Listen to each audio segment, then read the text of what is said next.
Hola amigas y amigos, ¿cómo están? Soy el doctor Esmir Balanzar Sagrero, a sus órdenes, y hoy vamos a hablar de un tema verdaderamente importante. Es un tema que a últimas fechas se le ha dado mucho realce, sin embargo, te vas a dar cuenta por las publicaciones que realmente no es un tema exageradamente nuevo.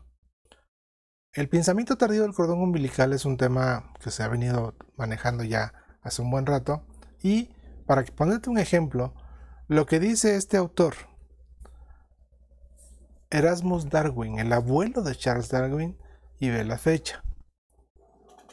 Él habla de que desde aquel entonces se hacía el análisis de qué significaba o qué trascendencia iba a tener el pinzar inmediatamente o el dejar que el cordón dejara de latir al momento del nacimiento. Otra cosa muy lesiva para el niño, es pinzar y cortar el cordón umbilical muy pronto, el cual debe dejarse intacto no solamente hasta que el niño haya respirado repetidamente, sino hasta que las pulsaciones cesen por completo. ¿Esto qué significa? Que hasta que cesen por completo. Sencillamente es que tiene que empezar a desprenderse la placenta para que ese cordón deje de latir. Y ve las fechas. ¿Desde cuándo se está hablando de este tema en particular? 1792. Estamos en 2022. Vamos bastante lentos. El cordón umbilical, como tal, si lo inventó la naturaleza, si lo inventó Dios, si lo inventó un poder superior, el universo, quien haya sido. La realidad de las cosas es que es una bella pieza de ingeniería hidráulica. Yo le llamaría una pieza de ingeniería inteligente, inmunológica, genética, regenerativa, etc. ¿Qué sucede antes del nacimiento? Antes del nacimiento, nosotros, los seres humanos, bueno, prácticamente todos los seres, los mamíferos, tenemos que respirar por algún sitio, pero estamos cautivos adentro de una bolsa con líquido, adentro de un útero, adentro de una mamá, y no hay manera de que nosotros tengamos contacto con el aire exterior, con el oxígeno. Por lo tanto, por alguna vía tenemos que recibir ese oxígeno. Y la vía por medio del cual recibimos ese oxígeno, tú lo estás viendo aquí, es precisamente la placenta. La placenta que se pega al endometrio, a ese tejido que prolifera cuando una mujer se embaraza, para que ahí se implante la placenta y empiece a recibir esos nuevos vasos sanguíneos que se están formando para mandar la sangre oxigenada hacia el bebé y recibir la sangre no oxigenada para mandarla a la circulación de la mamá. Todo eso pareciera muy natural, porque es natural, lo hace la naturaleza, pero si alguien lo hubiese querido diseñar, creo que no le hubiese salido tan perfecto como lo hizo la naturaleza. ¿Qué es lo que hace? Imagínate, es una sangre que viene oxigenada de la placenta. Esta sangre que viene oxigenada de la placenta tiene que llegar hasta todo el cuerpo del bebé. Esta sangre primero aquí a nivel del hígado, en el conducto venoso, se desvía para que no pase por el hígado. Por el hígado pasa de regreso.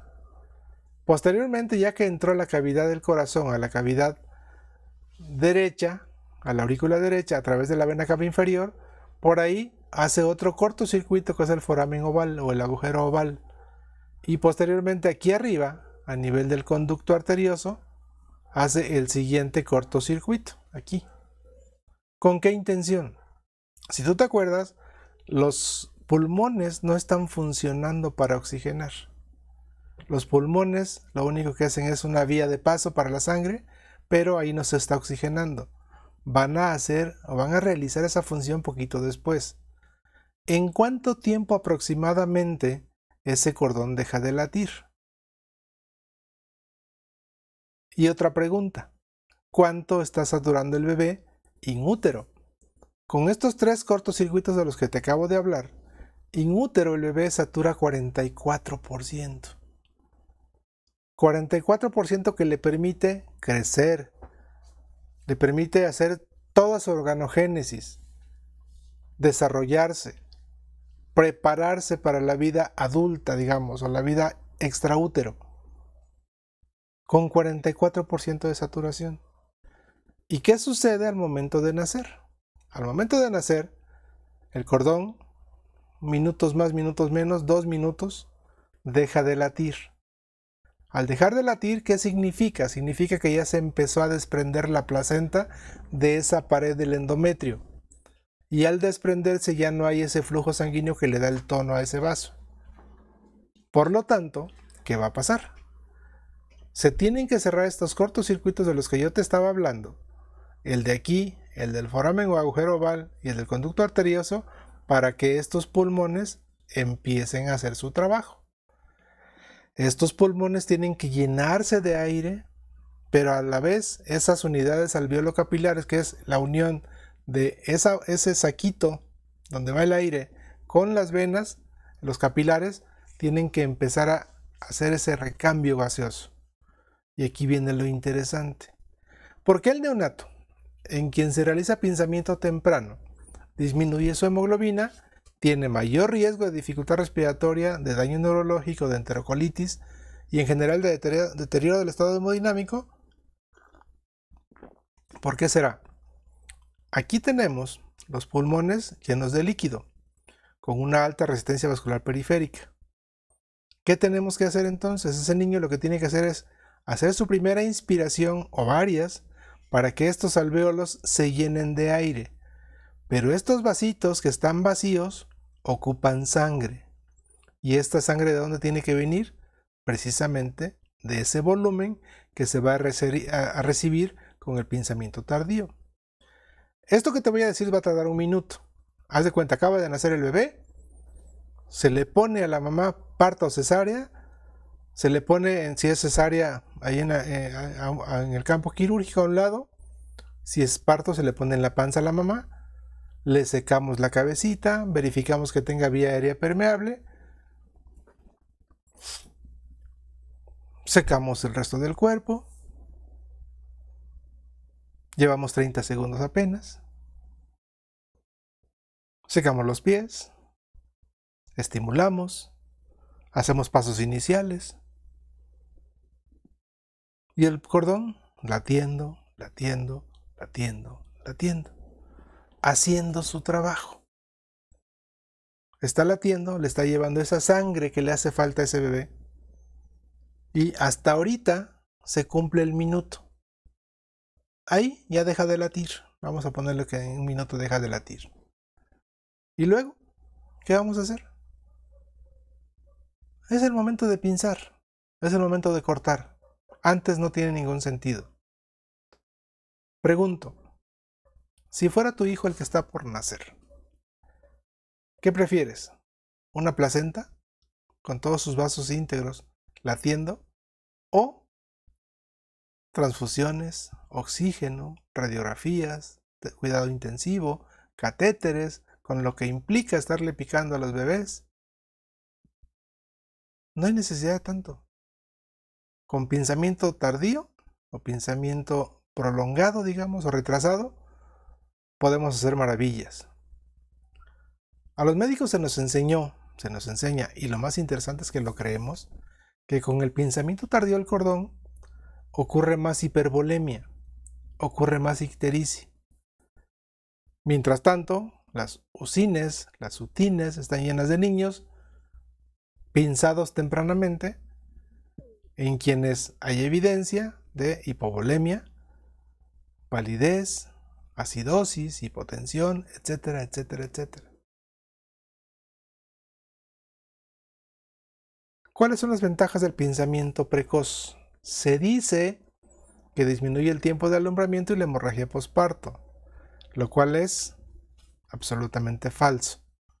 Eso no es cierto. Y para demostrarlo, les presento esta revisión sistemática que fue realizada en 2013 de 15 ensayos aleatorios que incluyeron casi 4,000 binomios.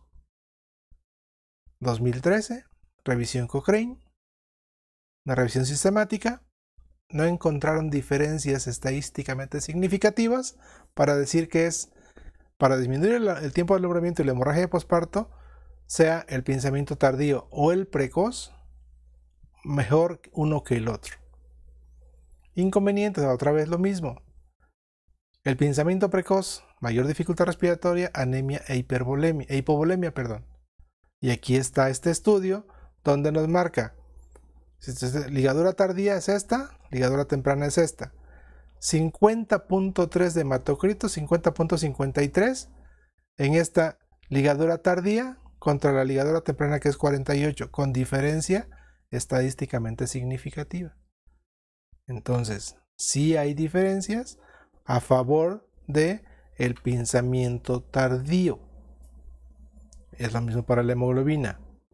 Ahora, el pinzamiento tardío del cordón no conduce a una diferencia brutal, digamos, en relación al hematocrito, pero sí en el volumen de sangre neonatal estimado final. ¿Y esto de dónde es tomado? Journal of Perinatology 2008.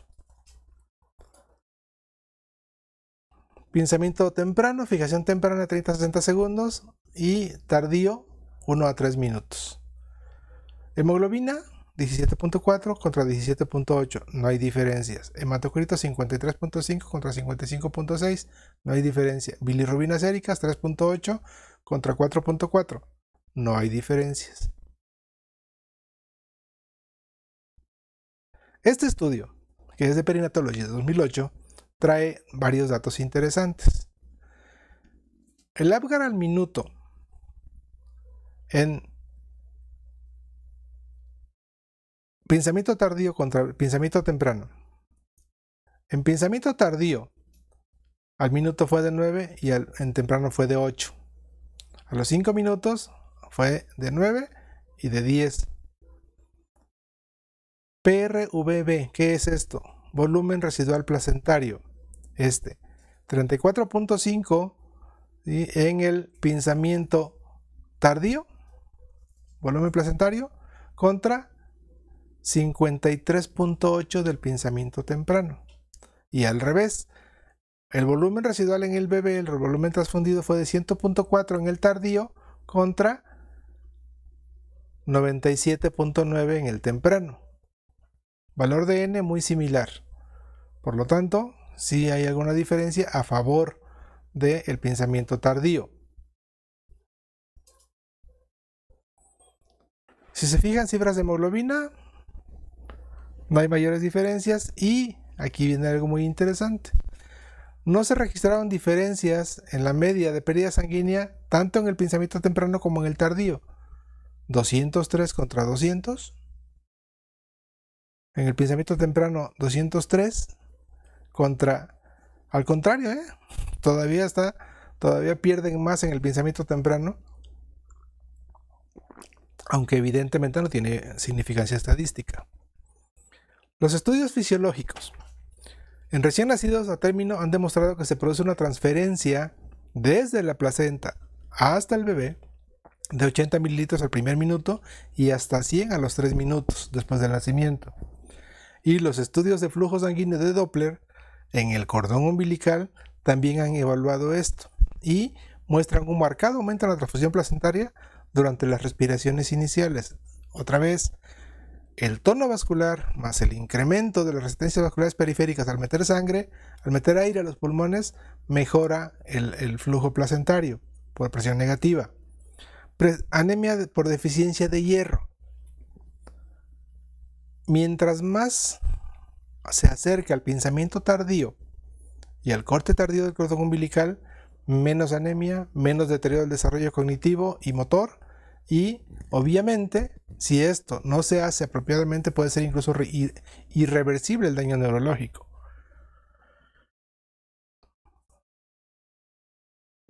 Se les decía que el cordón umbilical es una bella pieza de ingeniería hidráulica, pero también inmunológica. De unas décadas para acá se empezó a usar que se congelara el cordón umbilical de los bebés o guarda los dientes de leche porque hay células madre. No hay necesidad. con el puro pensamiento tardío, las células madre, todas las células inmunológicas, todos los anticuerpos, todo lo que requiere ese bebé va a pasar solito en esos 2 a 3 minutos de pensamiento tardío. Reduce la anemia del lactante. En los niños de 8 a 12 meses de edad, obviamente en una población de riesgo, ¿esto qué significa? Es que a menor anemia, menor riesgo de deterioro neurológico, de deterioro cognitivo. Y está publicado. En relación a lo que se mencionaba de que la pérdida sanguínea o el paso de sangre de la madre al bebé es mayor del bebé a la mamá si el bebé se pone muy alto, hay que recordar que es cuestión meramente fisiológica. Si el cordón está latiendo, aunque pongas al bebé muy alto, sigue mandando por tono vascular la sangre de la placenta al bebé. Si insistes en mantener al bebé por arriba del nivel de la mamá y ya dejó de latir, solamente así se regresaría el bebé la sangre del bebé a la mamá. Pero en este estudio del British Medical Journal del 2006 se demostró que aun cuando pongamos al bebé a 10 centímetros por arriba de la vulva o de la placenta, se sigue manteniendo la transfusión placentaria completa en un lapso de 3 minutos. Por lo tanto, no hay diferencias. Ventajas entonces: mejora la oxigenación cerebral en las primeras 24 horas, mayor estabilidad vascular y menor necesidad de transfusiones, menor incidencia de hemorragias intraventriculares, así como sepsis de aparición tardía, previene encefalopatía hipoxico-isquémica.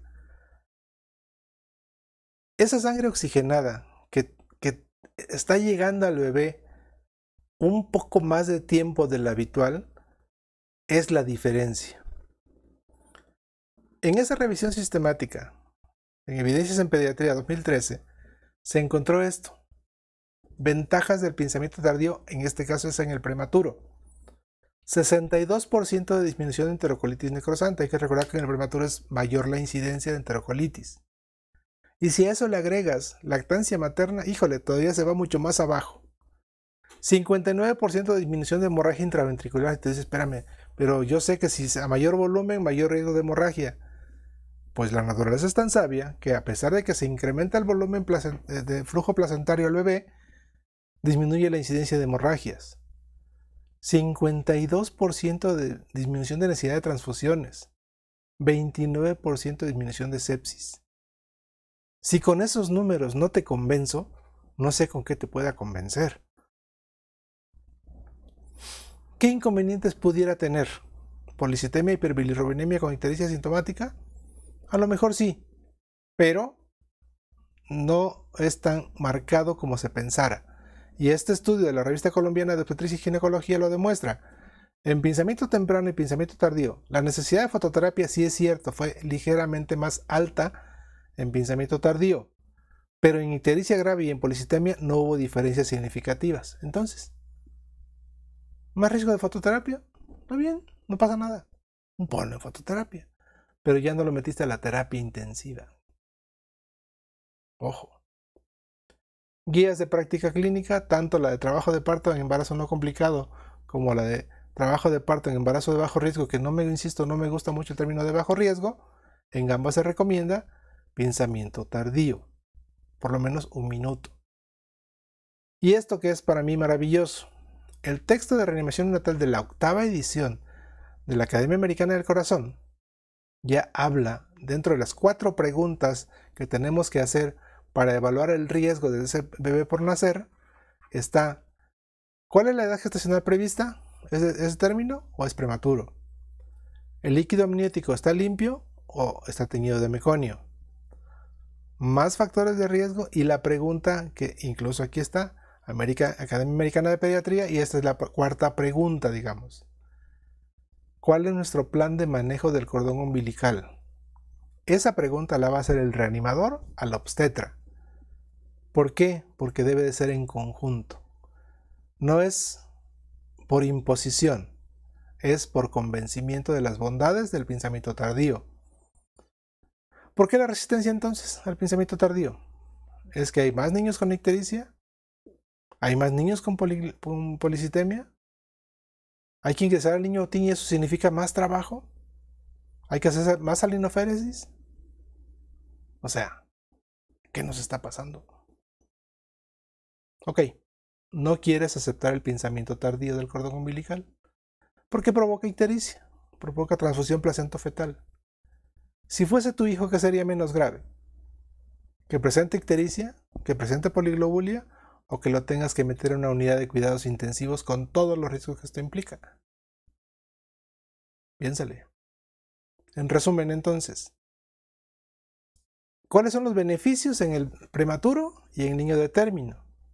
En el prematuro disminuye hemorragia intraventricular, sepsis de inicio tardío, necesidad de transfusiones. En el niño de término evita la anemia del prematuro y los riesgos de deterioro neurológico o psicomotor de ese bebé.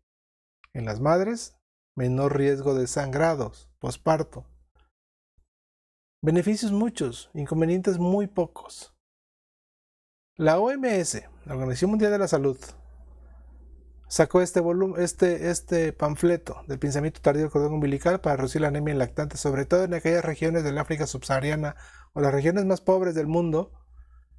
Con pinzar tardíamente el cordón, aun cuando las mamás son anémicas, evita la anemia del lactante. Muy interesante.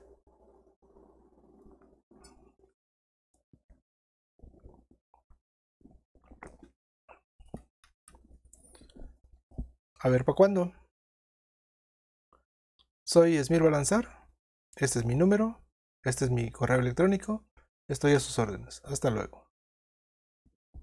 De aquí pueden ustedes descargar toda la información referente a este tema. Estoy a sus órdenes. Hasta luego.